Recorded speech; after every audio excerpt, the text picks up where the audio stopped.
I think a lot of people, and I count myself amongst this, were quite ignorant about the significance in employment terms and economic terms of our cultural industries. And that can be a very broad definition. It can be the arts. You know, we have a wonderful, the Royal Liverpool Philharmonic Orchestra here. It's the second oldest in Europe, the oldest philharmonic society in England, and a wonderful orchestra. We have a brilliant young conductor, Petrenko, who has brought new life to the place. So if you like, that's high art.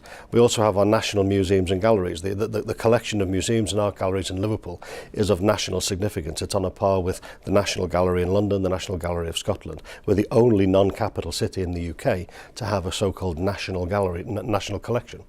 So it can be high art at that end, but it can also be commercial art. It can be public relations companies, advertising agencies, media companies, television companies.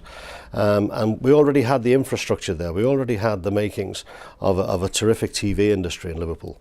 Not so much on the technical side, but mainly on content. Great writers, great producers, great actors. And I think 2008 gave all of that a boost.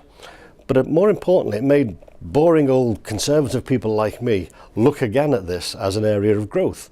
And we began to realise that, hey, these cultural industries are very much part of the future. You know, the massive demand for content from the digital media worldwide has created a huge market opportunity for our people. Liverpool has a particular strength in writing computer games. Most of the games that you see played on your Sony PlayStation, in fact, are written and made here in Liverpool. A company called Sony Psygnosis here in Liverpool. And again, I hadn't really woken up, and it's very much my fault. I hadn't woken up to the potential that exists for that type of creativity. So now there's no doubt that the artistic and creative industries, especially if you draw them as broadly as public relations companies to symphony orchestras and everything in between, is a massive area for growth.